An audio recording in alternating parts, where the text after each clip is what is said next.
Dans un monde où les conflits religieux font encore couler du sang, malheureusement, et où la foi est parfois instrumentalisée pour imposer la haine, une petite sourate de 6 versets apporte une leçon d'une puissance bouleversante, le respect, la clarté et la paix.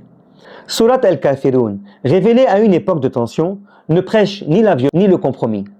Elle trace une frontière, sans hostilité, subhanallah, une ligne claire, sans guerre.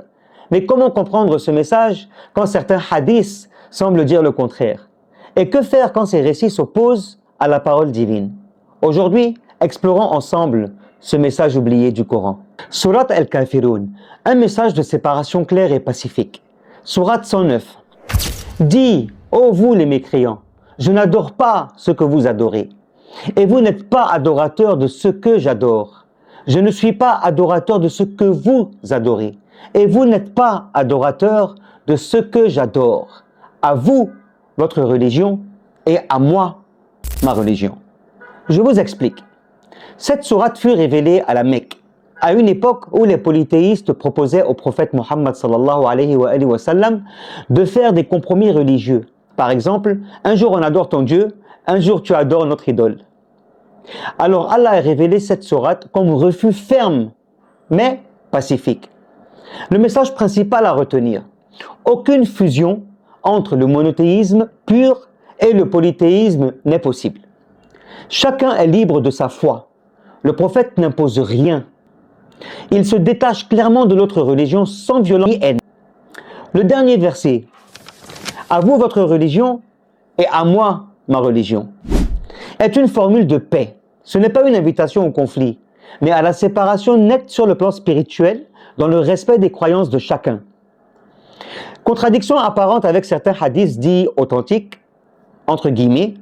Certains hadiths, notamment dans Sahih al-Bukhari ou Muslim, semblent aller à l'encontre de ce message coranique de séparation paisible. Par exemple, premier hadith: j'ai reçu l'ordre de combattre les gens jusqu'à ce qu'ils témoignent qu'il y ait Dieu qu'Allah. Reporté par Bukhari et Muslim. Ce hadith semble en contradiction avec à vous votre religion et à moi ma religion, car il impose la foi sous menace. 2. Hadith sur l'exécution de certains polythéistes ou juifs à Médine. Certains récits montrent une application violente de la foi, alors que le Coran met l'accent sur l'argumentation, la miséricorde et l'invitation libre qu'on appelle da'wa. Comment comprendre cette contradiction? Alors, le Coran est la source suprême. Allah dit: nous n'avons rien omis dans le livre. Sourate 6, verset 38. Il est le discernement al-Furqan qui prime sur tout autre texte, y compris les hadiths. Tous les hadiths ne sont pas paroles directes du prophète.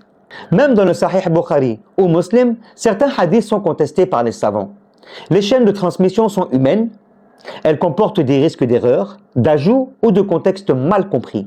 Les hadiths doivent être interprétés à la lumière du Coran.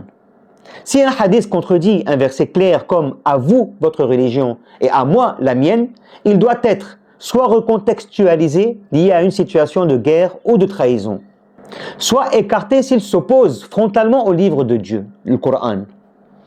En conclusion, le Coran appelle à la clarté, pas à la contrainte. Sourate Al-Kafirun nous enseigne un principe fondamental de l'islam, subhanallah. Alors et toi, préfères-tu suivre un islam fondé sur le Coran clair et pacifique ou sur des récits parfois contradictoires? Si vous aimez ce genre de vidéo, n'oubliez pas de me le signifier en commentaire, likez, partagez et n'oubliez pas la question que je vous ai posée.